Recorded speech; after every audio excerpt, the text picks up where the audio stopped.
누구도 과거로 돌아가 도입부를 새롭게 쓸 수는 없겠지만 엔딩은 얼마든지 새롭게 쓸 수 있다. 우리가 마주했던 역경과 트라우마는 바꿀 수 없다. 출생 배경과 가정도 바꿀 수 없다. 과거의 나 자신과 다른 사람의 행동도 바꿀 수 없다. 하지만 당장 오늘부터 인생의 새로운 엔딩은 써나갈 수 있다. 우리는 자신의 인생을 써내려가는 작가다.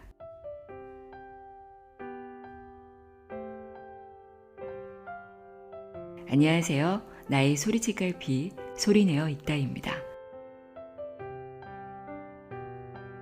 오늘 소개해드릴 책은 게일 가젤의 하버드 회복탄력성 수업입니다. 회복탄력성은 물리학에서 나온 용어로 물질이 변형된 후 원래 형태로 되돌아오는 능력을 말하는데요. 심리학에서 말하는 회복탄력성은 역경과 고난을 이겨내는 긍정적인 힘을 뜻합니다. 회복 탄력성이 높다는 것은 마음의 근육이 잘 형성되어 있다는 뜻인데요. 하버드 회복 탄력성 수업에는 회복 탄력성을 어떻게 키울 수 있는지 그 방법을 제시하고 있습니다. 책의 저자 게일 가젤은 의사들의 의사로 불리는 하버드 최고의 회복 탄력성 전문가입니다. 저자도 어린 시절 가정폭력의 피해자로 힘든 시기를 보냈다고 하는데요. 회복 탄력성 훈련과 마음 챙김 훈련을 통해 과거의 고통을 극복했다고 합니다. 그는 어떤 인생을 살아왔든 상관없이 회복 탄력성을 높일 수 있다고 말하는데요. 회복 탄력성의 핵심은 우리 뇌가 효과적으로 스트레스를 관리하는 데 있습니다. 다행히 우리 뇌는 말랑말랑하다고 해요.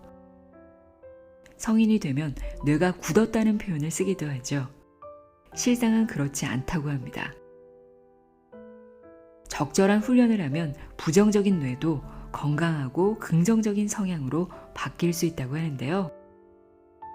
긍정적인 경험이나 감정, 성공을 반복적으로 떠올리고 생각하면 긍정적인 뇌를 만들 수 있습니다. 이 책에는 회복 탄력성을 높이는 여러 훈련법과 명상법이 자세히 소개되어 있는데요. 이번 시간에는 회복 탄력성이 무엇인지, 또 회복 탄력성을 이해하고 개발하는 데 있어 무엇이 필요한지에 대한 내용 전해드리고요. 회복 탄력성을 높이는 명상법은 따로 영상으로 만들어 올려드리도록 하겠습니다. 게일 가젤의 하버드 회복 탄력성 수업, 내용의 일부를 읽어드립니다.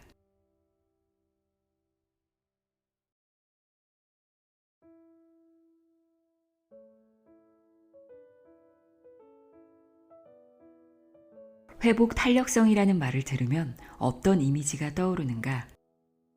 잡아서 느려도 원래대로 되돌아가는 탄력성 있는 고무밴드가 떠오를 수 있다. 강풍이 불면 휘어지기는 해도 부러지지 않는 튼튼한 나무가 떠오를 수도 있다. 물론 아주 관련이 없지는 않지만 내가 생각하는 회복 탄력성은 단순히 부러지지 않거나 원상 복구하는 능력 그 이상이다. 나는 회복 탄력성이라는 말을 들으면 무엇보다도 우물의 이미지가 떠오른다. 회복 탄력성은 인생의 역경과 도전에 맞설 때 마음의 원천에서 필요한 자원을 끌어올 수 있는 내적인 능력을 말한다. 회복 탄력성은 단순히 난관에 맞서 일어서는 것만을 말하지 않는다. 내면의 힘과 자원, 지혜, 선함을 포괄한다. 마음과 정신을 강하게 만들어 역경을 뚫고 나아가게 하고 우리를 억누르는 상황을 감당할 수 있게 해준다. 역경은 늘 일어나기 마련이다. 인생에서 역경은 피할 수 없다. 하지만 회복 탄력성이 있으면 역경에 맞설 수 있다. 회복 탄력성은 어떤 장애물도 극복하도록 돕는다. 역경을 통해 한 단계 더 성장하는 사람이 있는가 하면 외상 후 스트레스 장애나 우울증 같은 병을 얻는 사람이 있다. 낙관주의와 자기공감에 힘입어 앞으로 나아가는 사람이 있는가 하면 비관과 의기소침, 냉소, 분노에 빠지는 사람이 있다. 일상의 어려움을 파도타게 하며 파도를 뚫고 나오는 사람이 있는가 하면 정신이 마비되어 사소한 결정조차 내리지 못하는 사람이 있다. 이런 차이가 나는 이유는 무엇일까? 현대과학은 부분적으로나마 그 이유를 알려준다. 스트레스에 대한 반응은 생리, 심리, 사회, 영성, 유전, 가족 등 재반 요소가 상호작용한 결과물이다. 이 요소들은 사람마다 독특한 방식으로 결합되어 있지만 우리는 이 요소들의 영향을 미쳐 긍정적인 방향으로 물꼬를 돌릴 수 있다. 회복 탄력성의 핵심은 뇌가 효과적으로 스트레스를 관리하고 위협에 반응하는 방식을 강화하는 데 있다. 지금 당신의 스트레스 대처 습관이 불완전하더라도 걱정할 필요는 없다. 현대 과학의 새로운 연구 분야 가운데 특히 신경 가소성 연구를 통해 우리는 뇌가 자신의 기능을 스스로 바꾸는 놀라운 능력을 발견하게 되었다. 이제 우리는 뇌의 학습 능력을 제대로 활용할 도구를 갖추기만 하면 얼마든지 회복 탄력성을 키울 수 있다. 일단 뇌는 신체적 위협과 심리적 위협을 잘 구별하지 못한다. 게다가 사활이 걸린 문제가 아닌 비교적 사소한 문제에도 투쟁, 도망, 얼음 반응이 촉발된다. 교감신경계는 사회적 위협, 미래에 대한 염려, 지나간 일 곱씹기로도 지나치게 활성화될 수 있다. 머리로는 이 요인들이 사소하다는 것을 잘 안다. 하지만 막상 일이 터지면 본능은 현실과 상상을 잘 구분하지 못한다. 사이가 좋지 않은 직장 상사가 보낸 한 통의 문자 메시지. 찾기를 건너는 노약자를 기다리는 동안 뒤에서 울리는 경적 소리. 트라우마가 된 과거의 사건을 연상시키는 어떤 일 등 이 모든 것이 교감신경계를 자극해 투쟁, 도망, 얼음 반응을 촉발시킨다. 시간이 흐르면서 불안은 위험의 원인과는 무관한 상황이나 생각, 기억과 연계된다. 이렇게 뇌는 자기도 모르는 사이에 스스로 두려움을 만들어낸다. 그렇다면 이제 우리는 어떻게 해야 할까? 답은 의외로 간단하다. 뇌 회로를 재구성하면 된다. 20여 년 전만 해도 학자들은 인간의 뇌가 청년기부터는 크게 변하지 않는다고 믿었다. 하지만 최근의 뇌과학 연구 결과에 따르면 실상은 정반대다. 뇌의 구조와 기능은 말랑말랑하고 일생에 걸쳐 쉬지 않고 변하는데 이러한 능력을 신경가소성이라고 부른다. 생각, 행동, 경험의 변화에 적응해 뇌는 계속 변한다. 회복 탄력성을 키우는데 기막힌 희소식이 아닐 수 없다. 신경가소성은 이 책에서 배울 여러 훈련법의 과학적 기반이 된다. 반복된 활동으로 강하게 연결된 특정 신경망은 생각과 행동의 동선이 된다. 반복된 생각과 행동이 그 동선을 심화하는 것이다. 습관을 바꾸기가 어려운 이유가 바로 여기에 있다. 하지만 새로운 것을 학습하고 실행하고 반복하면 또 다른 뇌의 사고 프로세스가 생겨난다. 놀랍게도 우리가 훈련하는 것이 진짜 우리 현실이 될 수 있다. 긍정적 경험이나 강점, 성공을 반복적으로 떠올리고 생각하면 관련된 신경 연결 회로가 자라나고 뇌는 긍정성에 집중한다. 반면 원망과 불만이 가득해 계속해서 스스로를 비난하면 부정성을 키우는 셈이다. 긍정적인 것을 거듭 생각하면 신경회로가 더 긍정적인 변화를 향해 확장된다는 말이다. 염려, 두려움, 불안과 관련된 신경회로는 덜 사용할수록 위축된다. 그러므로 현대 신경과학은 잘 되는 일에 일부러 집중하는 것이 중요하다고 강조한다. 식물은 햇빛과 물이 있어야 자라듯 인간은 사랑과 교류가 있어야 자란다. 타인과의 교류는 가슴 설레는 사랑만 가리키지 않는다. 심리학자 바버라 프레드릭슨이 묘사한 모든 생명체와 교감하는 따뜻한 순간이 바로 내가 말하는 교류다. 가벼운 상호작용이라도 마음이 공명하면 온기와 긍정적 감정을 경험한다. 이런 작은 순간들이 모여 회복 탄력성을 추동하는 엔진이 된다. 사랑하는 연인을 만났을 때 분비되는 옥시토신이 이러한 순간에도 분비된다. 사랑과 포옹의 호르몬이라고 불리는 옥시토신은 두려움을 누그러뜨리고 신뢰와 평온함을 더한다. 사랑 2.0에서 저자 프레드릭스는 친구와 나누는 웃음, 출근길에 스친 행인의 친절한 미소, 카페 바리스타와의 상호작용, 반려견이나 반려묘 쓰다듬기 등 우리가 일상에서 경험하는 사랑과 교류의 장면을 살펴본다. 인간에게 매우 중요한 교류는 이처럼 찰나의 순간조차 엄청난 효과를 발휘한다. 소소한 교류의 순간들이 신뢰를 쌓고 감정관리 능력을 키우고 과거를 치유하면서 회복 탄력성을 강화한다. 작지만 유의미한 경험에 주목할수록 더 많은 유익을 만들어내고 더 강한 회복 탄력성을 얻게 된다. 친구, 형제, 새로운 지인, 옛 동료 누구든 친밀한 대인관계는 회복 탄력성 개발에 도움이 된다. 따라서 인간관계에서 일어날 수 있는 어려움을 잘 관리하고 건강하게 교류하는 것이 중요하다. 회복 탄력성 개발에 중요한 도구들을 사용하려면 먼저 마음챙김 훈련이 필요하다. 가장 단순한 형태의 마음챙김은 현재의 순간에 몰입하는 것이다. 그러면 내가 만들어낸 허구적인 서사와 내가 직접 경험한 실제를 구별할 수 있다. 스스로에게 말하는 죄책감, 수치심, 원망의 이야기가 실제로는 허상임을 알게 된다. 마음챙김을 수행하면 과거를 곱씹거나 허무맹랑한 소설을 쓰는 일을 멈출 수 있다. 무엇보다 생각만큼 나쁘지 않은 현재의 순간으로 돌아올 수 있다. 마음챙김을 연마할 수 있는 방식은 다양하지만 가장 효과적인 방법은 명상이다. 조용히 앉아서 자신의 생각에 주의를 기울이면 그 속에서 무슨 일이 일어나는지 많은 것을 알게 된다.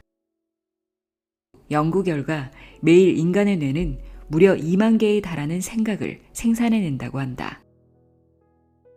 명상을 통해 자신의 생각에 집중하면 몇 가지 사실을 깨닫는다. 첫째, 우리의 생각은 반복된다. 시키지 않아도 제자리를 계속 맴돈다.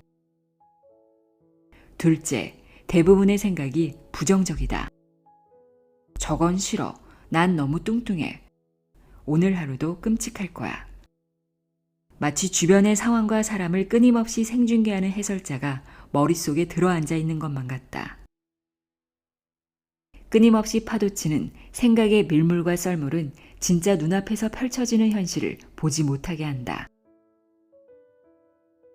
하지만 마음챙김을 훈련하면 머릿속 생각은 하늘의 구름처럼 스쳐 지나간다는 것을 깨닫는다. 머릿속에서 생각이 일어났다가 시야 밖으로 사라진다. 어떤 생각은 가볍고 약하지만 어떤 생각은 강하게 휘몰아치는 태풍과도 같다.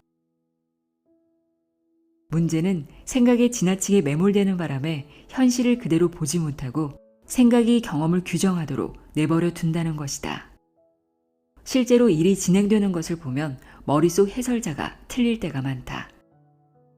이 말이 진짜인지 직접 경험해 보길 바란다. 인생을 살다 보면 사방에서 시도 때도 없이 변화구가 날아들어온다. 대형 프로젝트를 진행하고 있는데 난데없이 사건들이 들이닥치기도 한다.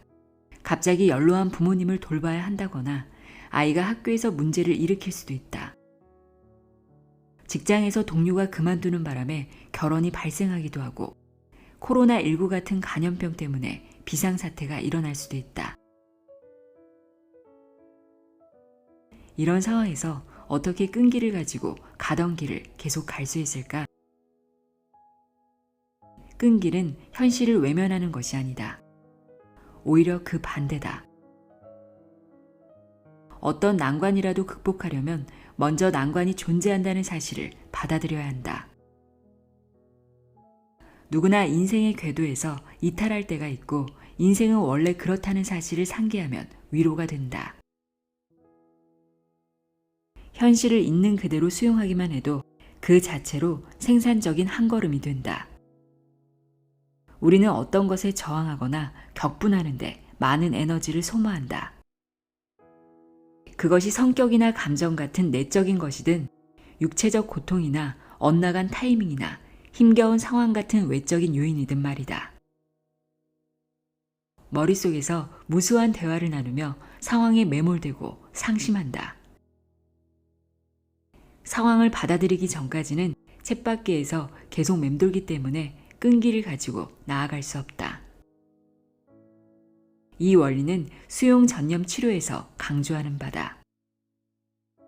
즉, 현실을 있는 그대로 수용하고 어떤 상황이든 대처하려는 자세가 활력 넘치는 삶의 비결이다. 수용한다는 것은 인생이 숱한 선택으로 가득하다는 깨달음이다. 끈기는 문제를 직면하고 최고의 가치에 부합하는 선택에 전념하게 만들어 갈등과 스트레스를 줄인다.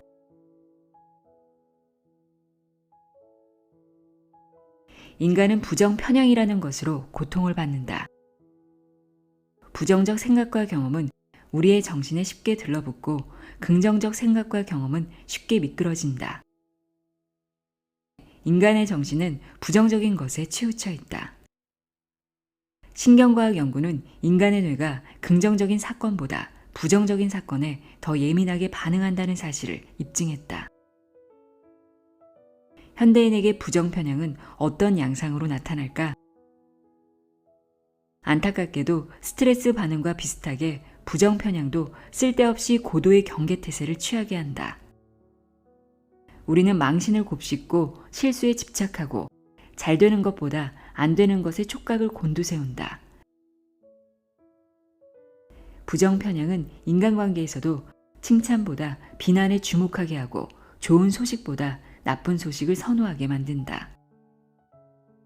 이처럼 우리는 부정적인 경향을 갖기 쉬운 존재이므로 긍정성을 함양하기 위해 다음 몇 가지 사항을 명심해야 한다. 부정성은 하나의 힘이다. 부정성이나 부정적 감정은 단순히 긍정성의 부재가 아니다. 부정성은 그 자체로 생명력을 지닌 힘이다. 누군가 뾰루통한 표정을 짓거나 직장에서 사소한 실수를 저지르거나 교통체증으로 몇 분간 지체되는 등 사소한 사건에도 우리는 금세 자신과 세상이 대단히 잘못된 방향으로 가고 있다는 느낌에 휩싸인다. 부정적 생각은 꼬리에 꼬리를 물고 이어져 과거를 후회하거나 스스로 무가치하다고 판단하거나 모든 걸 남 탓으로 돌린다. 시간이 지날수록 이 쳇바퀴는 눈덩이처럼 불어나며 힘을 얻는다. 우리가 할 수 있는 긍정적 반응은 부정성의 고개를 들 때마다 마음 챙김 명상을 활용해 부정적 생각을 떠나보내자. 타인에게 부정성이 전염될 수 있다. 부정성은 바이러스처럼 사람에게서 사람에게로 전파될 수 있다. 다른 누군가의 말이나 행동 때문에 내가 부정성에 휩쓸릴 때가 있다. 가령 회사에서 상사나 동료에 대한 뒷담화는 사람들을 빨아들이는 부정성의 회오리가 되기도 한다. 이럴 때 우리가 할 수 있는 긍정적 반응은 부정성을 긍정적 방향으로 전환시키기 어렵다면 부정성이 뿌리를 내리기 전에 자리를 옮긴다. 부정성은 신체 건강에 나쁘다. 분노와 두려움 같은 부정적 감정은 면역계와 건강 전반에 정반대의 효과를 일으킨다. 이럴 때 우리가 할 수 있는 긍정적 반응은 호흡이 얕아지고 얼굴이 화끈거리고 온몸이 경직되는 몸의 신호를 주목하자. 심호흡이나 산책, 명상을 통해 평정심을 되찾을 수 있다. 부정적 생각을 일으키는데 가장 문제가 되는 것은 내면 비판자다. 누구나 이 머릿속 목소리를 경험한다. 내면 비판자는 다음과 같이 나의 언행을 평가하고 지적하고 모욕하기 바쁘다. 너는 그 일을 할 만큼 똑똑하지 않아. 도대체 왜 그런 말을 한 거야? 너는 절대 사람 구실 못할 거야. 너는 그 일을 망칠 거야. 항상 그러잖아. 내면 비판자는 오랜 세월 부모, 교사, 형제, 코치 등 타인으로부터 들은 비판의 목소리가 층층이 쌓여 고통스러운 합창이 된 것이다. 시간이 흐르면서 이 목소리가 익숙해져 나의 목소리라고 착각한다. 내가 당한 학대와 그로 인한 수치심으로 나 자신이 대단히 잘못되었고 인간 이하의 존재라는 내면의 목소리를 키웠다. 이 가혹한 목소리는 걸음걸이부터 언행, 외모를 좌지우지하고 무수한 방식으로 나를 옥죄었다. 하지만 내면 비판자의 목소리는 나의 실체를 제대로 반영하지 못한다. 내면 비판자의 메시지는 부정확한 장면들을 자기 멋대로 짜깁게 한 것이다. 따라서 나 자신에 관한 온전한 서사라고 할 수 없다. 내면 비판자가 지배하도록 내버려두면 스스로를 부족하고 무가치하고 무능하고 실망스러운 존재로 여기며 배려를 받을 자격이 없다고 믿게 된다. 긍정성이 커지고 회복 탄력성이 높아지려면 내면 비판자를 약하게 만들어야 한다.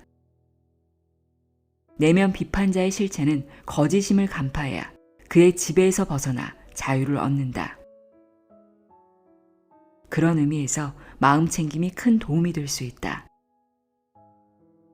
지금 이 순간에 초점을 맞추고 내면 세계에서 실제로 일어나는 일에 관심을 기울이면 진실과는 동떨어진 내면 비판자의 실체를 알게 된다.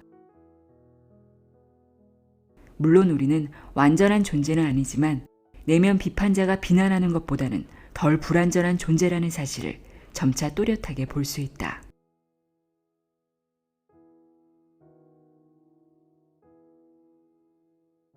낙관주의자는 매사에 최선을 찾고 실제로 그 일이 일어나길 기대한다. 반면 비관주의자는 매사에 최악만 보고 나쁜 결과가 일어날 확률이 가장 높다고 확신한다. 낙관주의자는 가능성에 주목한다면 비관주의자는 막다른 길에 주목한다. 낙관주의자는 모든 난관 속에 있는 기회를 포착하지만 비관주의자는 모든 기회 속에 있는 난관만 응시한다. 낙관주의자가 회복 탄력성에 좋다는 사실은 논란의 여지가 없다. 긍정적 감정과 마찬가지로 낙관주의도 몸을 건강하게 만들고 인생을 성공으로 이끈다. 7만여 명의 간호사를 대상으로 조사한 결과 낙관주의가 강할수록 암이나 심장질환, 뇌졸중 등으로 사망할 확률이 현저히 낮았다. 심장질환 가족력이 있는 사람들 가운데 긍정적 관점을 가진 사람의 심장마비 발생률이 부정적 관점을 가진 사람에 비해 3분의 1 정도 낮다는 연구 결과도 있다. 낙관적인 사람이 비관적인 사람에 비해 심장마비나 기타 심혈관계 발병률도 13% 정도 낮았다. 낙관주의는 시험 성적, 보험 설계사의 매출 실적, 운동선수의 부상 회복 속도와도 비례한다고 알려졌다. 긍정 심리학에 따르면 우리가 낙관적인지 비관적인지는 자기 스스로에게 상황을 설명하는 방식에 따라 결정된다. 두 사람이 같은 상황을 경험하더라도 낙관주의자와 비관주의자는 각자 스스로에게 전혀 다른 설명을 한다. 첫째, 낙관주의자는 모든 상황은 한순간에 지나간다고 생각하면서 다음번에는 더 잘할 거야 라고 말한다. 비관주의자는 좀 더 확정적인 설명을 선호하는데 가령 난 진짜 프레젠테이션을 못해 라고 말한다. 둘째, 낙관주의자는 난 이런 종류의 일은 잘 못해 라고 말하며 스스로의 한계를 인정한다. 하지만 비관주의자는 자기 비판을 일반화하면서 난 별로 똑똑하지 않아 라고 결론을 내린다. 셋째, 낙관주의자는 자신이 통제할 수 없는 요인을 인정하는 반면 비관주의자는 결과를 가지고 자신을 비난한다. 그래서 낙관주의자는 준비할 시간이 충분하지 못했어 라고 말하는 반면 비관주의자는 나 빼고 모든 사람이 잘해. 내 문제는 무엇일까? 라고 단정한다. 당신은 낙관주의자인가 비관주의자인가? 어느 성향에 더 가까운가? 당신은 사고방식을 바꿀 수 없다고 생각할지 모르지만 누구나 학습을 통해 비관주의에서 낙관주의로 전환할 수 있다. 우리의 마음은 정원과도 같다. 부정성과 긍정성 중 어느 씨앗에 물을 줄지 스스로 선택할 수 있다. 상황이 계속 나빠질 것이라고 믿으면 두려움과 걱정이 더 깊게 뿌리내릴 것이다. 주어진 상황에 감사하고 앞으로 잘 될 것이라고 믿으면 낙관주의가 쑥쑥 자라날 것이다. 당연한 말이지만 자기 돌봄은 회복 탄력성을 높이는데 꼭 필요한 전략이다. 몸과 마음이 건강할수록 스트레스나 장애물을 잘 견뎌낼 수 있다. 하지만 우리는 자기 돌봄을 뒷전으로 밀어내버리기 일쑤다. 건강한 밥상을 차릴 시간적 여유가 없다고 말한다. 잠을 더 자는 건 자기 탐닉이라고 말한다. 스트레칭이나 운동보다 더 중요한 일이 많다고 말한다. 너무 많은 의무와 책임 앞에서 너무 많은 해야 할 일과 하고 싶은 일 앞에서 우리는 습관적으로 자기 돌봄을 잊어버린다. 그래서 비싼 대가를 치르고야만 한다. 타인을 돌아보지 못하고 자신은 번아웃되고 우울증으로 침체되고 생산성은 저하된다. 연료 없이 달릴 때 어떤 일이 벌어지는지 생각해보자. 자기 공감은 회복 탄력성을 높이는 중요한 요소다. 자기 자신을 엄격하게 대하는 사람들이 의외로 많다. 다른 사람에게는 잘하지 않을 말을 스스로에게는 서슴없이 내뱉는다. 일단 자기 공감을 체득하려면 그것이 무엇인지부터 알아야 한다. 자기 공감은 자신의 고통을 알아채고 덜어주고자 하는 것이다. 연로한 할머니가 무거운 시장 바구니를 들고 낑낑거리며 찾길을 건넌다. 이 장면을 지켜보고 있으면 어떤 생각이 드는가? 할머니가 힘겨워하는 모습에 마음이 움직여 도와주고 싶은 생각이 들 수 있다. 당신에게 일어난 변화는 다음에 3단계를 거친다. 고통을 의식한다. 감정적 반응이 일어난다. 고통받는 사람에 대한 보편적인 인간성을 느낀다. 자기 공감은 위와 같은 과정을 바로 자신에게 적용하는 것이다. 먼저 자신이 고통받는 사람임을 인식하고 그 다음 자신의 고통을 덜어주고 싶은 마음을 느끼며 마지막으로 고통이란 모든 인간의 공통적인 운명임을 상기한다. 무엇이 자기 공감이 아닌가? 자기 공감이라는 단어를 들으면 나약한 사람의 전유물이라는 생각이 드는가? 자기 공감의 속뜻을 이기심이나 또 다른 형태의 자기 연민이라고 생각하는가? 그렇다면 당신은 자기 공감이 게으름과 무기력에 빠지게 하므로 스스로를 자기 비판으로 밀어붙여야 한다고 생각할지도 모른다. 이는 자기 공감에 대한 흔한 오해다. 사실 자기 공감은 다르게 표현하면 자신을 불쌍히 여기는 것이다. 자기 공감은 여기 고통이 있다. 이를 덜기 위해 무엇을 할 수 있을까? 라고 선포하는 것이다. 자기 공감을 실천하면 수혜자는 당신 하나만이 아니다. 자신에 대한 배려가 있을 때 목표도 달성하고 타인도 지원하고자 하는 마음의 동력을 얻는다. 회복 탄력성은 이례적인 결정이나 행동이 아니라 지속적인 과정이다.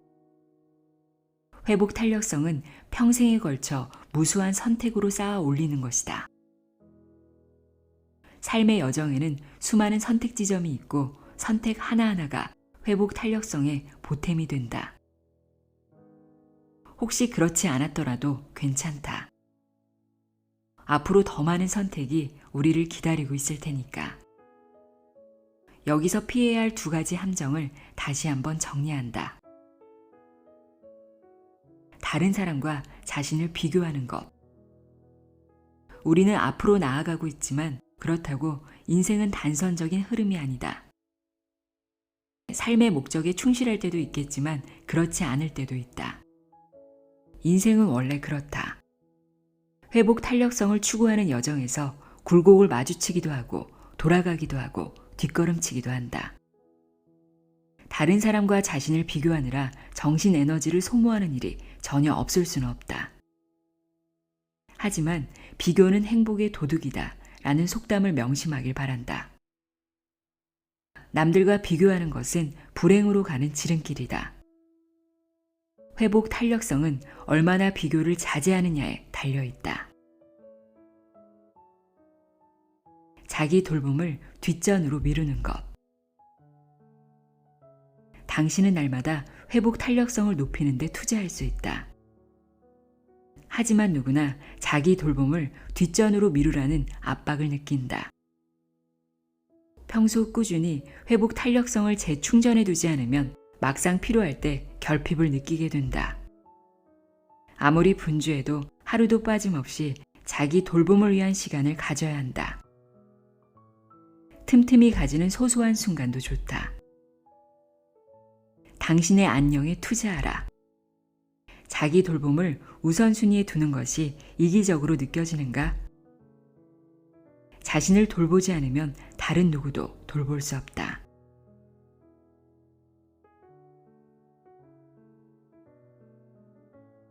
나의 소리책갈피 소리내어 있다였습니다.